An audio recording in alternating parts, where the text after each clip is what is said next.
Muy buenos días, muy buenas tardes o muy buenas noches, estimado oyente, según sea la hora y el lugar donde te encuentres.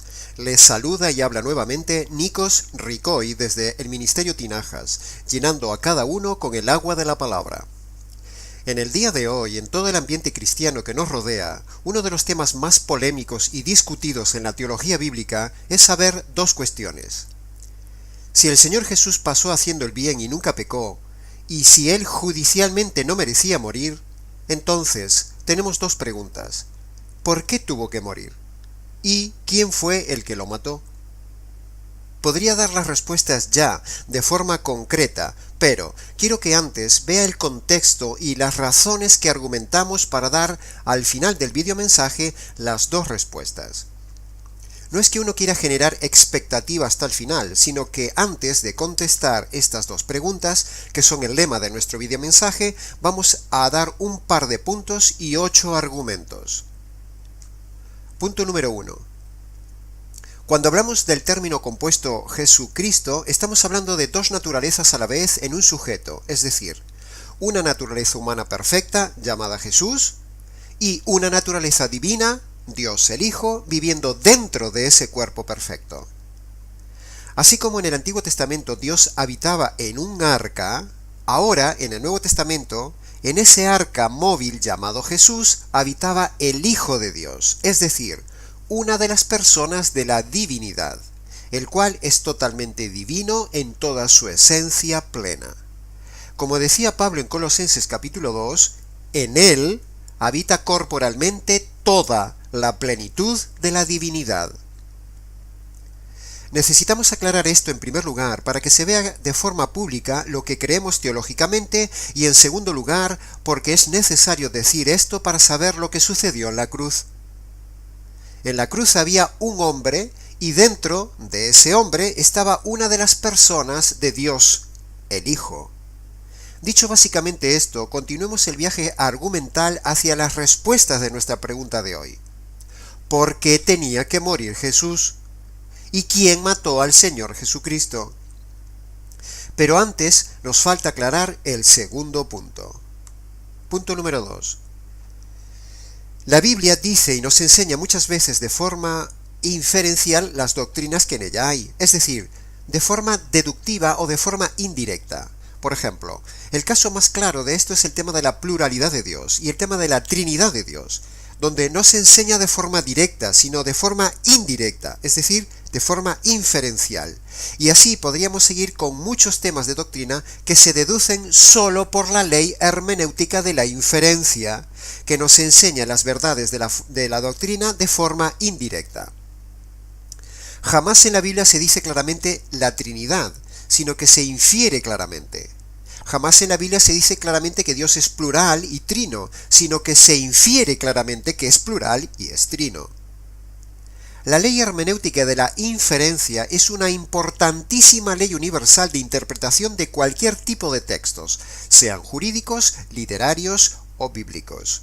Por lo tanto, es muy importante, estimado oyente, comprender esto para responder correctamente a esta pregunta teológica de nuestro videomensaje de hoy, porque lo que vamos a concluir en este mensaje no se dice en la Biblia de forma directa en ningún versículo bíblico, sino que se dice de forma indirecta, es decir, de forma inferencial. Habiendo aclarado estos dos puntos que en el cuerpo Jesús vivía el Hijo de Dios, y que la Biblia dice algunos puntos de forma inferencial, vayamos entonces con los argumentos que nos permiten dar nuestras respuestas a las dos preguntas de este audiomensaje. Primera premisa. La Biblia entera declara que Dios es plural, y más concretamente Dios es trino, como ya hemos visto. Aunque este no es el lugar ni el momento de defender la doctrina de la Trinidad en la cual creemos, igualmente decimos que Dios es una familia. Está compuesta de 3 individuos y los 3 son de la misma naturaleza. Repito, Dios es una familia. Está compuesta de 3 individuos que son de la misma naturaleza. Ahora, si Dios es trino, es decir, 3, Hijo, Padre y Espíritu Santo, y el Hijo estaba abajo en la tierra, hablándole al Padre que estaba en el cielo, hablándole de su abandono, como dice Mateo y dice Marcos, entonces deducimos por pura lógica y descarte que el Espíritu Santo estaba apoyando la decisión del Padre de abandonar y juzgar al Hijo. Es pura lógica. En Getsemaní vemos al mismo Jesús hablando al Padre de la copa de la ira que le caería encima y tendría que beber. En el Calvario vemos al Hijo abandonado clamando al Padre. En Isaías capítulo 53 vemos que todo el capítulo habla de herido por Dios, abatido por Dios, que Dios descargó sobre él el pecado. El castigo de nuestra paz cayó sobre él. Y por último, lo más desgarrador está en el verso 10 donde dice, quiso Dios destrozarle con padecimientos. En Levítico capítulo 16, en el gran día de la expiación en Israel, vemos a un cordero degollado y a otro abandonado en el desierto, ejemplarizando estos dos animales lo que sucedería miles de años después en el Calvario. El Cordero de Dios muerto y el Cordero de Dios abandonado. Por lo tanto, concluimos que dos personas, el Padre y el Espíritu, es decir, al resto de Dios, abandonan a un tercero, es decir, el Hijo de Dios. Hasta aquí la primera premisa. Segunda premisa. Por otro lado, la Biblia habla en Gálatas capítulo 3 que Cristo fue maldito y hecho maldición por el hombre. Eso de maldición implica como poco rechazo, abandono, rotura de la comunión, desprecio, castigo, dolor, desgarro de la unidad divina, aborrecimiento personal y muerte, es decir, separación entre ellos. Tercera premisa. Si Jesús tiene una naturaleza perfecta, entonces el hombre no puede matar una naturaleza perfecta. Unos latigazos, unos clavos y unas espinas no matan a un hombre perfecto. De hecho, muchos hombres en Semana Santa simulan lo hecho por Jesús en el Calvario y siendo pecadores no mueren. ¿Cuánto más Jesús que tenía una naturaleza perfecta y sin pecado? Jesús no podía morir, no había pecado, por lo tanto viviría hasta el día de hoy, y el hombre no puede matar una naturaleza perfecta. Por otro lado, si el hombre matara a Jesús, el hombre tendría una participación activa en la salvación, y eso le daría orgullo al hombre y le quitaría gloria a Dios. La Biblia dice que la salvación es de Yahvé, y que Él no cede su gloria a nadie. Por lo tanto, estimado oyente, por estas dos razones el hombre no fue quien mató a Jesús. Y así quedan descartados los judíos y los romanos. Cuarta premisa. El siguiente candidato sería el diablo, pero estamos en la misma cuestión. El diablo no tiene ni la más mínima participación en el Calvario. No podía tocar el Cordero perfecto, lo tenía prohibido. Es más, Colosenses capítulo 2 dice que Jesús avergonzó al diablo en la cruz. Por lo tanto, si el diablo matara a Jesús, el diablo también se llenaría de orgullo y tendría participación en la salvación. Le quitaría la gloria a Dios y eso jamás sucederá. Por lo tanto, queda así descartado que el diablo no mató al Señor Jesucristo. Quinta premisa. Pensemos también esto. El cordero en el Antiguo Testamento solo podía ser sacrificado, matado y ejecutado por el sacerdote en estado puro. Por lo tanto, ni judíos ni romanos ni el diablo pudieron matar a Jesús, porque todos eran impuros. Así que por pura deducción lógica y entendimiento teológico del sacrificio del Cordero del Antiguo Testamento, el único que pudo ejecutar y matar a Jesús fue el Padre en complicidad con el Espíritu Santo, el cual apoyaba dicho sacrificio, ya que Dios es trino. Sexta premisa.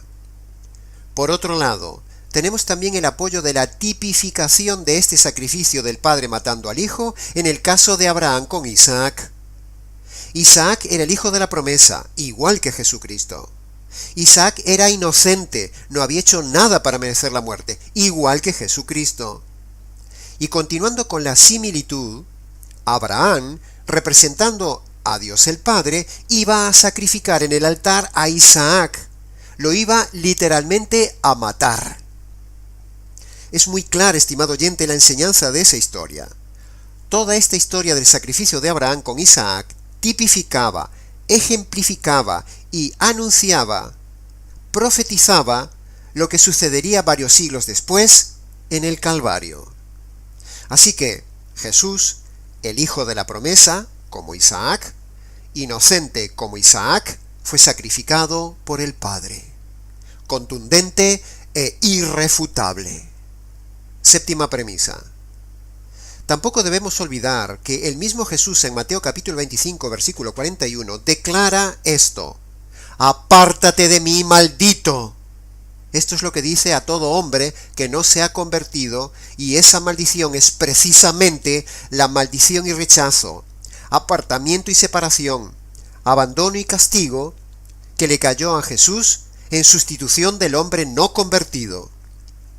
Maldición que se ve claramente dicha en Gálatas capítulo 3. Por lo tanto, es irrefutable que Jesús fue hecho maldición en sustitución del hombre, y al decir maldición, eso implica abandono, rechazo, separación, juzgamiento, castigo, aborrecimiento personal y similares. Los sentimentales del Evangelio romántico, los que no creen que Jesús fue abandonado, castigado y matado por Dios, no son capaces de asimilar estas premisas contundentes. El que castigó y mató en la crucifixión al Hijo fue el Padre en unión y complicidad con el Espíritu Santo. Repito, el que castigó y mató en la crucifixión al Hijo fue el Padre en unión y complicidad con el Espíritu Santo. Octava premisa. No debemos olvidar, estimado oyente, que la palabra muerte significa separación. Por lo tanto, en la cruz hay dos separaciones a la vez, es decir, hay dos muertes. La primera muerte o separación es la física del cuerpo de Jesús, al cual el Padre le quita la vida.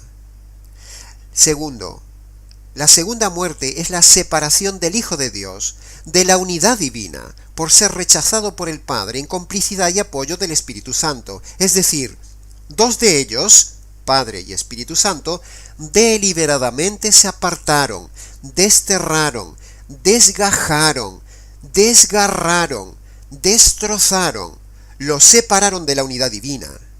Cristo fue separado de la familia de Dios. Esta separación entre ellos se llama muerte espiritual, que es precisamente, estimado oyente, la muerte espiritual que vivirá el inconverso por toda la eternidad, apartado de la presencia de Dios, si no se convierte por medio del Evangelio.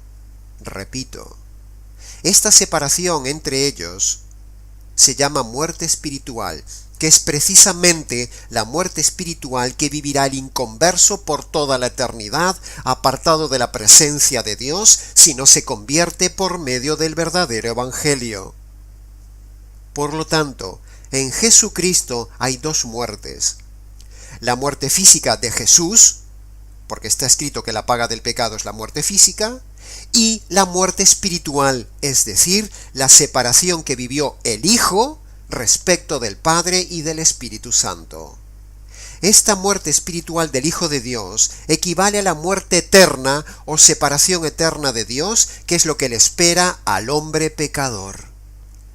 Cristo experimenta en la cruz la muerte eterna, porque al ser ellos de esencia divina y eterna, entonces un instante de separación entre ellos equivale a una eternidad. Por lo tanto, el tiempo de separación en el Calvario entre el Hijo y el resto de Dios es equivalente a la eternidad separada de Dios, que es lo que le espera al impío si no cree en el Evangelio. Repito, el tiempo de separación en el Calvario entre el Hijo y el resto de Dios es equivalente a la eternidad separada de Dios, que es lo que le espera al impío si no cree en el Evangelio verdadero. En conclusión, queda demostrado bíblicamente hablando, contra toda refutación, que el que mató al Señor Jesús físicamente Y el que rechazó y separó al Hijo de la unidad divina fue el Padre en complicidad y apoyo con el Espíritu Santo. Pero aún nos queda la pregunta siguiente, estimado oyente. ¿Por qué tenía que morir Jesús entonces bajo la ira del Padre? Respuesta. El Padre mata a Jesús físicamente y destierra a su Hijo de la unidad divina para descargar la ira de Dios y así hacer justicia de las injusticias del hombre, para que esta justicia que merece el hombre no caiga sobre el hombre en la condenación eterna. Para que el hombre pueda evitar que le caiga la justicia de Dios sobre él, por causa de sus injusticias, Dios pone dos condiciones a todo hombre. Primero, que reconozca sus injusticias, es decir, que se arrepienta. Y segundo, que el hombre se apropie por medio de la fe de la justicia caída sobre el Hijo en la cruz. Entonces, al haberse arrepentido y puesto su fe en la justicia de la cruz, esa ira y esa justicia que merece el hombre ya no le caerá al hombre en la eternidad. Esta es precisamente la buena noticia del Evangelio verdadero. En la cruz el Padre descarga su ira sobre su Hijo para hacer justicia de tus injusticias, estimado oyente. Escucha bien esto, por favor. El mismo que mató físicamente a Jesús es el mismo que por paciencia hasta el día de hoy no te ha quitado la vida, pero puede quitártela en cualquier momento para que tú puedas ver esta salvación. Y el mismo que desgarró al Hijo de la unidad divina es el mismo que puede abandonarte por toda la eternidad, desgarrado de la unidad divina, en compañía de los diablos para todos aquellos hombres que no se conviertan por medio del verdadero Evangelio. Escapa de ahí, estimado oyente. Reconoce tus pecados y aprópiate de esa justicia que merecías y que le cayó al Señor Jesucristo. Hasta aquí nuestro mensaje. Para conocer más detalladamente el Evangelio verdadero, sus dos noticias y sus dos condiciones, entra en nuestro canal y allí lo verás. Cualquier pregunta, aclaración o comentario del tema de hoy, escríbenos. Les ha compartido nuevamente la verdad, solo la verdad y nada más que la verdad desde España, Nikos Ricoy.